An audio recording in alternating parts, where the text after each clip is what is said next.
प्रियजनों, राधे राधे, जय श्री कृष्णा। मेरा नाम है चाणक्य राज भारद्वाज और आप देख रहे हैं राशि ज्योतिष, दर्पण मन का, सुख जीवन का।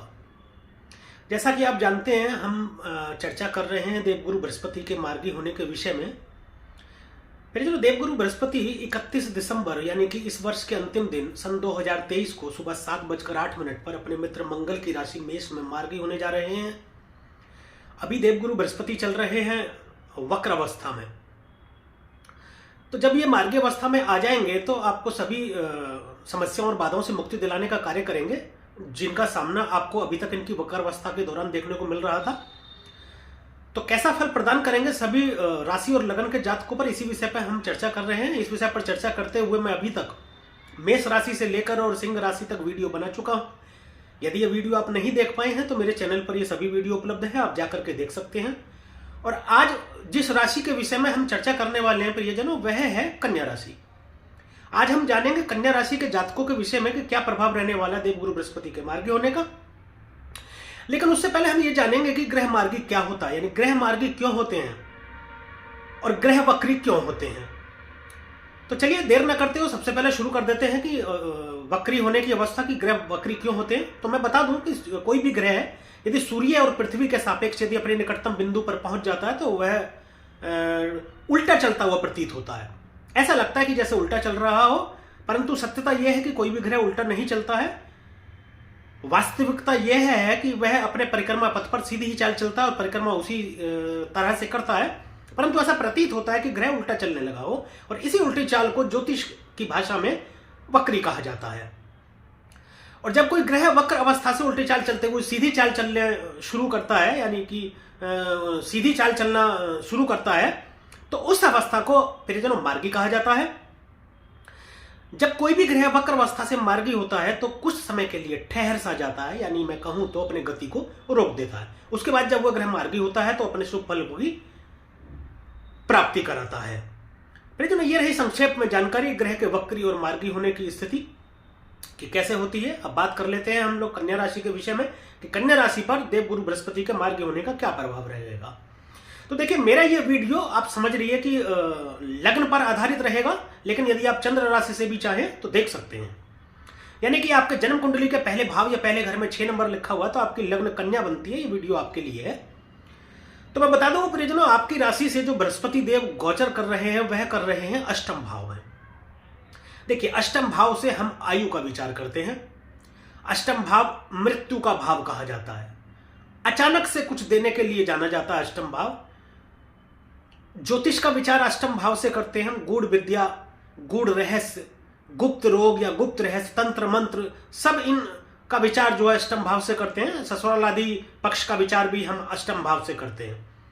अष्टम भाव अचानक का कारण कहा जाता है। सबसे पहले तो मैं बता दूं आपको परिजनों कि यहां पर जब देवगुरु बृहस्पति विराजमान है तो अचानक से आपको बहुत अधिक धन की प्राप्ति हो सकती है। सीधी सीधी भाषा में मैं कहूं तो कहीं से गड़ा धन मिल सकता है, कहीं से गुप्त धन की प्राप्ति हो सकती है, किसी ऐसे धन की आपको प्राप्ति हो सकती है जिसके बारे में आपने कल्पना ना की हो या आपको ज्ञान ना हो। जैसे कि आपके नाम कोई प्रॉपर्टी करके छोड़ गए हो आपके जो पुराने बुजुर्ग या आपके फैमिली वाले, आपके परिवार वाले, या कोई धन ऐसा आपके नाम कर गए हो, जैसे बैंक में आपके पैसे एफडी कर गए हो या कुछ भी कर गए हो, मतलब किसी भी तरीके से जो गुप्त धन होगा उसकी प्राप्ति। परंतु उसके साथ साथ परिजनों में आपको बताऊं, ये गुप्त रोग का भी घर कहा जाता है। तो ऐसे गुप्त रोग का भी आपको पता चल सकता है जिसके बारे में आपने सोचा नहीं होगा कि मुझको ये रोग भी है। कभी कभी होता है ना कि अचानक हम लोग सही दिख रहे होते हैं, अचानक से कोई चीज होने लगती है और जब हम जांच कराते हैं तो हमें पता लगता है कि हमें ये बीमारी है या ये परेशानी है। तो उसके लिए थोड़ा आपको विशेष ध्यान देना होगा। बाकी तो देवगुरु बृहस्पति अच्छा फल प्रदान करेंगे। एक और मैं खास बात आपको बताऊं, देखिए, देवगुरु बृहस्पति सप्तम भाव के मालिक हो रहे हैं। यानी कि सप्तम भाव दाम्पत्य का भाव है, परिवार का भाव देखा जाता है। यहां से पत्नी का भाव, यदि आप पुरुष हैं तो पत्नी का भाव, यदि आप महिला हैं तो पति का भाव सप्तम भाव होता है। व्यापार भी देखा जाता है, यहां से साझेदारी को भी देखा जाता है। पार्टनरशिप देखिए, पार्टनरशिप अपने मतलब जो अपने पत्नी से या पति से भी होती है पार्टनरशिप, और व्यापार में साझेदारी से भी होती है। तो वहां के मालिक होकर के अष्टम भाव में बैठे हैं तो थोड़ा सा ये आपको वहां प्रॉब्लम क्रिएट कर सकते हैं, परंतु ज्यादा नहीं। अभी कर रहे होंगे, हो सकता है प्रॉब्लम क्रिएट, लेकिन 31 दिसंबर के बाद में सब कुछ अच्छा करने का कोशिश करेंगे ये। तो यह जहाँ सप्तम भाव के मालिक होकर के अष्टम भाव में बैठे हैं, तो क्या करेंगे, ये अचानक से आपके व्यापार में वृद्धि कर देंगे। अचानक से एक और बात मैं बता दूं, यदि आप कोई प्रेम विवाह करना चाह रहे होंगे या आपकी शादी की कोई बात चल रही होगी या कभी ऐसा हो रहा होगा कि शादी नहीं हो पा रही होगी, हो सकता है आप खुद हो या आपके परिवार में हो कोई, या प्रेम विवाह करना चाह रहे हो, जहां से एकदम से ये हो गया होगी अभी ये शादी नहीं होगी, विवाह नहीं होगा, अचानक से आपको पता चलेगा कि उसके लिए हाँ हो गई है और आपका विवाह होने जा रहा है। तो ये चीजें अचानक से होंगी आपकी। अब आगे बात कर लेते हैं परिजनों इनकी दृष्टि की। तो पहली दृष्टि जो जाएगी इनकी, पंचम दृष्टि, वह जाएगी 12वें भाव में परिजनों। 12वां भाव खर्च का भाव है, व्यय का भाव है। वहां दृष्टि डाल करके देखिए, विदेश का भाव भी कहा जाता है 12वां भाव, हॉस्पिटल का भाव है, सैया सुख भी देखा जाता है। यहां पर दृष्टि डालेंगे तो परिजनों आपके अंदर अधिकता कर देंगे कामुकता की। एक चीज और मैं विशेष बता दूंगा आपको, यदि आपको ऊपर कोई आरोप लग गया हो अभी किसी मतलब पराई औरत का, या बोले तो किसी चरित्रहीन औरत के द्वारा यदि आप पर आरोप लगा दिया गया हो, तो उसके लिए भी आपको सावधान रहने की जरूरत है। मैं बताऊंगा वीडियो के अंत में कोई उपाय उसके लिए आपको करना है, तो उससे आपको निजात मिलेगी। परंतु आपको सावधान रहना है इस बात से कि कोई परिस्त्री गमन नहीं करना है आपको। 12वां भाव देखिए विदेश का भाव है, तो विदेशों से इंपोर्ट एक्सपोर्ट का यदि कोई बिजनेस आपका पहले से चल रहा है तो उसमें वृद्धि करेंगे, व्यापार में अत्यधिक लाभ करेंगे। यहाँ पर बृहस्पति बैठे हो या दृष्टि डाल रहे हो तो बहुत अधिक धन की प्राप्ति कराते हैं परिजनों।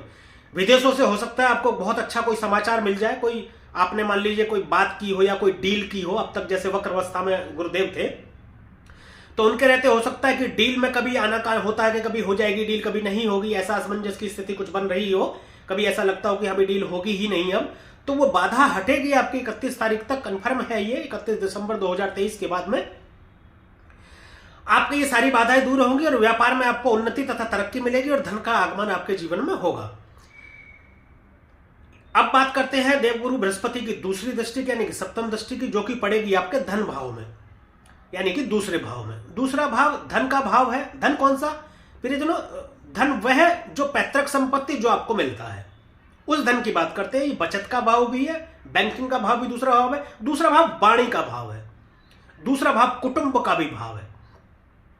पैतृक संपत्ति का भाव है, धन का भाव है, तो धन में बढ़ोतरी करेंगे, पैतृक संपत्ति में बढ़ोतरी करेंगे।